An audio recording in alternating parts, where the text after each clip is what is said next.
Bine ați venit, dragilor din Zodia Săgetător, oriunde v-ați afla în această lume. Sunt, ca de fiecare dată, încântată să fim din nou împreună la o nouă lectură pentru perioada cuprinsă între 13 până pe 19 iulie. Așa că, dragilor, toți cei care aveți nu doar Soarele, ci și Luna, Venus sau poate ascendentul în Zodia Săgetător, această lectură este de asemenea și pentru voi. Desigur, nu uitați, este totuși o lectură general colectivă, așa că vă rog să luați decât ceea ce va rezona cu voi.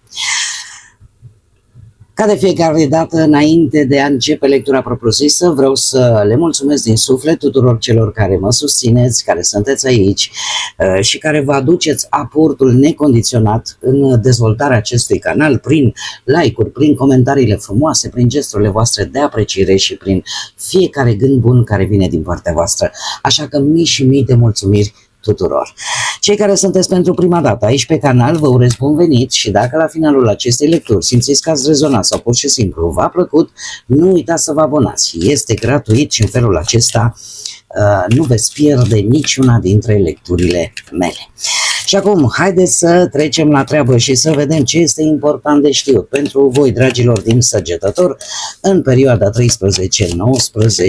iulie. Ce trebuie voi să știți? Care este lucrul important de știut pentru voi, dragilor din Săgetător?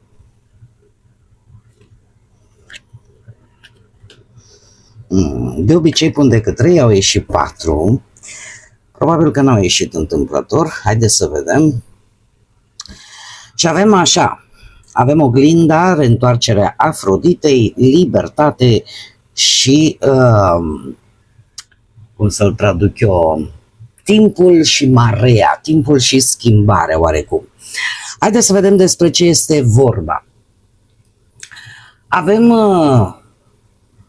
o perioadă în care voi veți avea oportunitatea, șansa ca voi să vă cunoașteți mai întâi pe voi înșivă, să acceptați poate un adevăr despre voi. O perioadă în care chiar este nevoie să fiți sincer cu voi înșivă și pe de altă parte eu aș spune că și intuiția va juca un rol important, veți fi mult mai intuitiv decât în mod normal. Acea voce interioară, acea voce a sufletului va avea un cuvânt de spus important în această săptămână. Reîntoarcerea Afroditei îmi vorbește de posibil pentru unii dintre voi o poveste încântătoare care va ajunge în viața voastră și voi vă veți simți un pic mai atractiv, chiar puteți avea tot felul de începuturi de-astea de relații mai senzuali, mai veți avea lipici, ca să spunem așa. Avem de asemenea și libertatea sau independența. Probabil că vor fi situații în care vă veți da seama cine sunteți cu adevărat și am văzut acest lucru chiar și cu această oglindă. E ca și cum te-ai privi într-o oglindă și ai vedea exact ceea ce poate până acum ați negat. Libertatea în acest context îmi vorbește foarte mult de ideea aia de a face ceva pe cont propriu, de a face ceea ce voi vă doriți cu adevărat să faceți. Alături de această carte a timpului, a mareelor, îmi vorbește de asemenea și de curățenie. Da? Curățenie prin, de ce nu, cu ajutorul apei. Poate vă veți simți un pic mai, simțiți nevoia de a fi lângă o sursă de apă sau de a vă relaxa prin intermediul apei. Lucru deloc rău până la urmă. Chiar dacă nu sunteți lângă o sursă de apă, mare, ocean, lac, râuri și așa mai departe, puteți face acest lucru în propria voastră casă, prin băi, da? Cu sare marină, cu sare cu arome, cu lavandă, fiecare cu ce își dorește. O săptămână benefică se pare, care vă va aduce tocmai prin această relaxare, prin această redescoperire a sinelui, vă va aduce într-o stare mult mai pozitivă și vă va ridica vibrația. Acum, Haideți să vedem și ce ne spune tarotul. Ce vine pentru dragii mei din Săgetător în perioada 13-19 iulie, atât pe plan profesional, financiar sau sentimental. Unii dintre voi să știți că e posibil să vă gândiți voi mai bine așa, ce ar fi să mă independizez și nu știu, ia să-mi fac eu un cont separat doar pentru mine sau ia să încep să pun și eu niște bani deoparte, poate să fie și acest lucru. Ideea asta de a nu mai depinde de alții, de a vă recunoaște pe voi, forțele voastre, abilitățile voastre, e ca și cum ți-ai dat seama că de fapt poți mult mai mult de atât. Haideți să vedem ce ne spune și tarotul. Și avem lumea. Avem îndrăgostiții, un paj de bâte și un 7 de monede. Haideți să le, lucruri importante atât pe plan profesional cât și material, haideți să le și clarificăm. Clarificăm îndrăgostiții, te rog.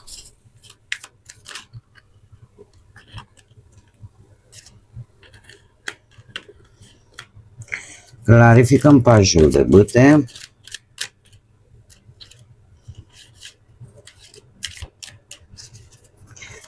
Clarificăm pajul de bâte. Cum s-au... Haideți să le lăsăm așa. Clarificăm 7 de monede. Doamne, ce multe sunt! Și surpriza săptămânii. Bun. Haideți să începem cu partea profesională. Partea profesională îmi vorbește de o perioadă de schimbări majore, ceva se încheie. Ceva se încheie în sensul în care a ajuns la finalul său firesc, natural, sau ne vorbește de un proiect, o muncă pe care voi ați depus-o și care în sfârșit începe să dea rezultate vizibile. Poate că vă atingeți un obiectiv din punct de vedere profesional, un obiectiv foarte important pentru voi, lucru care vă face poate să vă simțiți mulțumiți, să recunoașteți că ați progresat și chiar să primiți poate o apreciere, o promovare sau chiar o recunoaștere publică, de ce nu. Sunteți pregătiți să începeți un nou capitol din punctul ăsta de vedere profesional. Se pare că experiența acumulată în timp vă ajută foarte mult pentru cei care vor să se lanseze poate într-o nouă afacere sau să schimbe domeniul de activitate într-un mod, aș spune, destul de pozitiv pentru voi. De unde provine? De unde provin toate aceste lucruri? De la un 2 de bâte, de la un moment crucial în care voi ați decis ceva esențial, ceva important. Ați făcut o decizie care v-a scos din niște tipare vechi și v-a pregătit pentru acest moment. A existat și nu cu foarte mult timp în urmă, aș spune, un moment foarte important în care voi ați spus până aici, de aici trebuie să schimb ceva. Poate ați analizat anumite oferte, anumite opțiuni, ați luat o decizie foarte importantă și direcția voastră cumva s-a cam schimbat și din câte văd eu aici nu s-a schimbat în rău.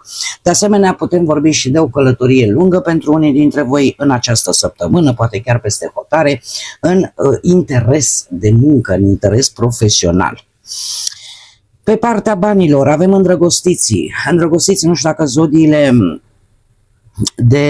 aici avem zodiile fixe, Taur, Vărsător, Leu și Scorpion.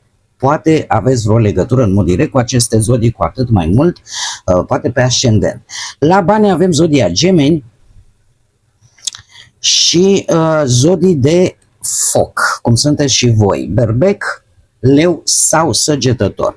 Ce îmi spun îndrăgostiții? Ne vorbește de asemenea de decizii importante. vor fi niște decizii, va fi cel puțin o decizie din punct de vedere financiar pe care voi o veți lua nu așa aleatoriu sau la întâmplare, ci după principiile voastre, după valorile voastre. E posibil, așa cum am mai văzut cu independența aici și cu libertatea, ca voi să vă decideți, știi, vreau să pun niște bani deoparte, să știu că sunt ai mei, poate pentru că aveți un scop important, să vă cumpărați ceva, să achiziționați ceva important, sau pur și simplu pentru, nu știu, ziua de mâine, să zici, domne, eu nu mai vreau să depind de nimeni, vreau să am eu banul meu, vreau eu să mă independizez și să nu mai stau, să zicem, la mâna nimănui cumva. Această decizie vine în urma unor așteptări pe care voi le-ați avut din partea probabil al unor persoane care pot sau nu să aibă legătură cu zodiile de foc. Berbec, leu sau chiar săgetător, la fel ca și voi. Niște așteptări pe care le-ați avut și care probabil v-au cam măcinat, să spunem așa, sau pur și simplu v-au adus să luați această decizie financiară, să nu mai vreți să depindeți de nimeni. Eu aș mai spune și cu patrul ăsta de monede aici că poate într-un fel așteptările voastre pentru a avea o anumită stabilitate financiară, venite cumva dintr-o altă parte, din exterior și nu de la voi, v-au făcut să luați această decizie, să nu mai depindeți de nimeni, cel puțin din punct de vedere financiar. Adică voi ați pus prioritate pe economii, pe siguranță, pe protecția resurselor pe care voi le aveți și poate că și situația în care voi erați implicați din punct de vedere financiar era un control foarte strict. Și atunci ați luat această decizie. Pe partea asta a relației avem un paș de bâte. Un paș de bâte care îmi vorbește de entuziasm, de spontaneitate, de o surpriză, un mesaj neașteptat care poate ajunge la voi, de la partenerii voștri, sau pur și simplu idei. Vedem bine, reîntoarcerea Afroditei, idei așa foarte năstrușnice, foarte jucăușe în planul intim al relației. De unde provin? Haideți să vedem, un 6 de monede. Se pare că un 6 de monede avem nebunul, nu știu dacă zodia Vărsător. Nu, de cupe și roata destinului. Dragilor, în relația voastră au avut niște schimbări bruște. Niște schimbări bruște care pur și simplu v-au făcut să, cum să zic eu, să v-a dat o anumită satisfacție. Toate aceste schimbări bruște, ați avut parte poate de mai multe momente romantice, ați avut parte poate de mai multe gesturi care să arate că celălalt vă apreciază și invers. V-ați dat seama că există iubire, că există conexiune între voi, iar acest, cum să spune, acest 8 de monede, chiar dacă este întors, a spune că v-ați dat seama că de multe ori, chiar dacă e mai mult de muncă și prea puțin timp pentru relația voastră, asta, cum să spun eu, duce relația, îi dispare partea asta emoțională. A fost o trezire în care v-ați dat că în relație, într-o relație de doi, este nevoie și de emoție, este nevoie și de sentiment și nu doar de mulțumire economică, că nu vă lipsește nimic, poate, sau că vă descurcați cu bănuții. E nevoie și de acest aspect, lucru care a făcut ca cu nebunul aici să vă maturizați ca și gândire împreună, ca și cuplu și să dați dovadă de maturizare. Da? E un început. Nebunul alături de atât de 8-ul de monede, cât și de 8-ul de 6-le de cupe, nu, 6 de monede, îmi cer scuze că era invers.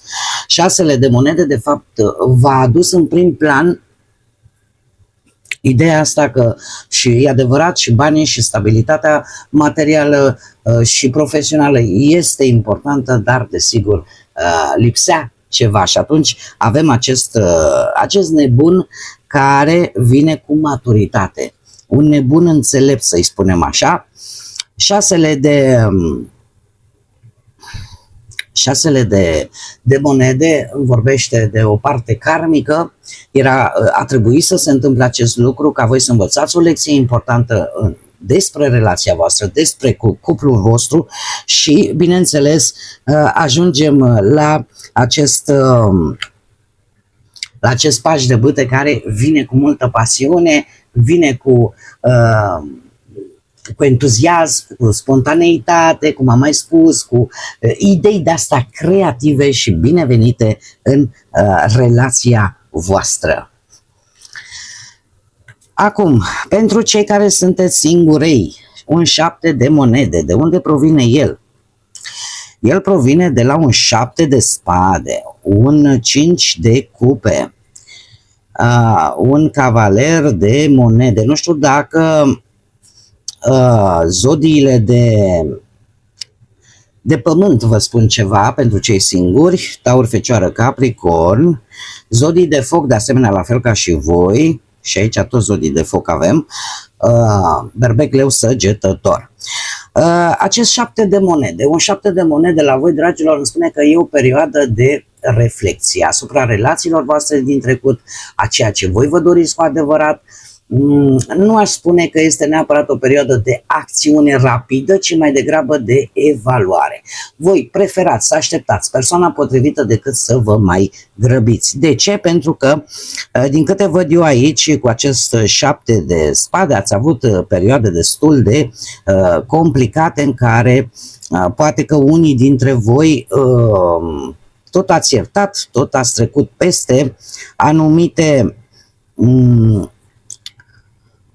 o anumită atitudine a unei persoane din trecutul vostru, dintr-o relație anterioară, poate chiar o persoană care v-a manipulat sau o persoană care și-a cunoscut decât propriul interes sau poate chiar v-a înșelat, de ce nu? Cineva foarte încăpățânat, poate cineva care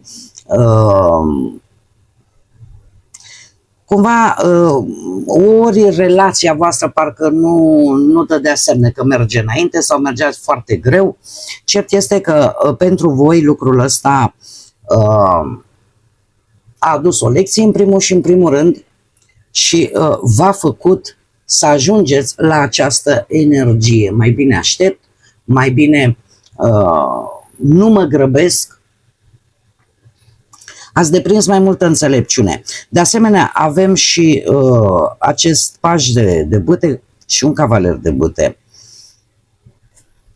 Dragilor, probabil că în vechea voastră relație a existat posibil atracția asta fizică, dar parcă nimic mai mult de atât și voi așteptați un pic mai mult. Tocmai de aceea, pentru că ambele cărți, și pajul de bâte și cavalerul de bâte, ne vorbesc de o energie foarte puternică, ne vorbesc de faptul că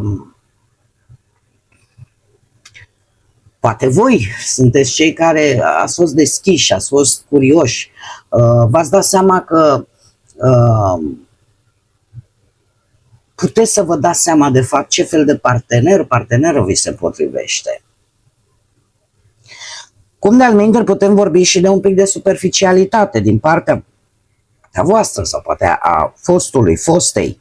Cert este că nu a fost de ajuns. Nu a fost de ajuns și lucrul ăsta v-a făcut pe voi să începeți să apreciați mai multe lucruri și nu doar atracția fizică. Tocmai de aceea cu 7 de monede aș spune că perioada următoare este o perioadă de gândire mai în amănunt asupra ce a fost și, de fapt, cam ce vă doriți cu adevărat de la o relație fără să acționați. Este o perioadă de reflexie. Ce este interesant aici? Avem surpriza săptămânii, un 3 de spade, de unde provine de la un 10 de bâte și de la un rege de cupe. Nu știu dacă zodiile de apă vă spun ceva, dar Avem Rac, Pești sau Scorpion. Dragilor, posibil să primiți o dezamăgire. O dezamăgire poate și din partea unei persoane care la un moment dat, posibil să fie cineva în vârstă, posibil sau nu, desigur fiind o lectură general colectivă, să aibă legătură cu aceste zodii de apă.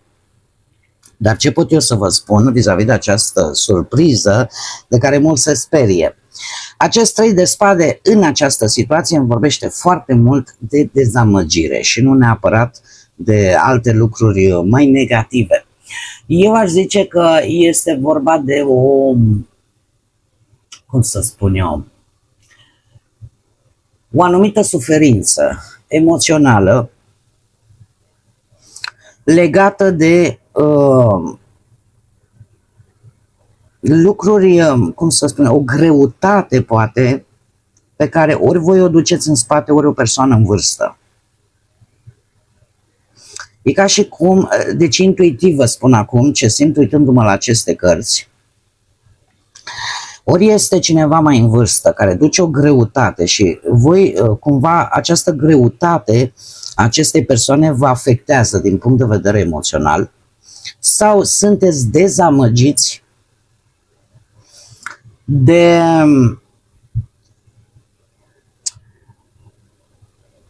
un sfârșit de etapă din viața voastră, dar care implicit are legătură cu o altă energie. O energie care pe voi vă stabiliza din punct de vedere emoțional. Pe voi poate chiar vă ajuta. Nu văd această persoană, cred că aș pune-o pe ultimul loc, ca pe cineva care vă creează mai multe responsabilități și astea vă dezamăgesc. Poate să fie și asta, dar în primă fază eu astea văd. O greutate. O greutate pe care poate o duce cineva, dar vă afectează în același timp și pe voi din punct de vedere emoțional. Cum de asemenea, cum am mai spus, poate să fie și o dezamăgire. O dezamăgire din partea cuiva. Acum rămâne ca voi să adaptați. Haideți să vedem și mesajul final pentru voi, dragilor, din Săgetător, perioada 13-19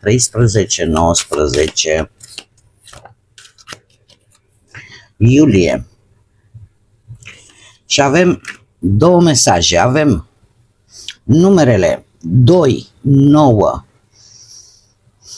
11, 29, 1, 4, 5, 14. Poate rezonează cu voi. Și avem așa mesajele: joacă și trăiește cu simplitate, ascultă vocea copilului din interiorul tău. Așa cum bine am văzut încă din primele cărți ale acestei lecturi, este vorba despre voi, este vorba despre autenticul din voi. Este probabil o săptămână în care efectiv vedeți, vă recunoașteți pe voi. Vedeți ceea ce vă face pe voi autentici. Pe de altă parte, e un îndemn de a nu uita că fiecare dintre noi avem momente în viață în care ne bucurăm precum niște copii, în care simțim precum niște copii și toate aceste lucruri, să știți că nu sunt întâmplătoare, avem această capacitate de a hrăni copilul din noi în anumite momente importante din viața noastră. Faceți lucruri simple, faceți lucruri care vă aduc un zâmbet pe față, faceți lucruri care să vă facă să râdeți cu poftă, să vă bucurați precum un copil. Este cea mai pură și cea mai frumoasă formă de manifestare. Mai avem aici, desigur, un mesaj. Chiar dacă se prezintă un drum mai dificil, cere ajutor și învață, pentru că toți suntem conectați. Este un îndemn de a ne uita la oamenii de lângă noi, Pentru că nu toți suntem din același aluat. Dar avem capacitatea să ne dăm seama cine au fost lângă noi atunci când am avut cea mai mare nevoie și cine nu. Este un moment în care voi, așa cum bine am văzut, chiar dacă vreți să vă independizați, chiar dacă vreți să faceți ceva pe cont propriu, totuși dacă aveți nevoie de sprijin, pentru că nu este un drum ușor, nu? În momentul în care zici vreau să merg la drum, vreau să încep ceva nou, este un moment în care de multe ori avem nevoie și de sprijin, indiferent sub ce formă vine acest sprijin. Că e material, că e decât suport, da? Emoțional, acel sprijin este important și trebuie să vă spun că am văzut asta pe pielea mea de-a lungul vieții mele la un moment dat, în care o simplă îmbrățișare a făcut cât 10.000 de euro. Da, deci chiar știu ce vă spun. Bun, dragii mei, cam aceasta a fost lectura pentru voi. Eu vă mulțumesc încă o dată că ați fost alături de mine, iar până data viitoare când ne vom reîntâlni la o nouă lectură, nu uitați, suflete frumoase, să gândiți înalt, să zburați înalt și, desigur, să lăsați ca pacea, credința, lumina și iubirea să vă însoțească la fiecare pas.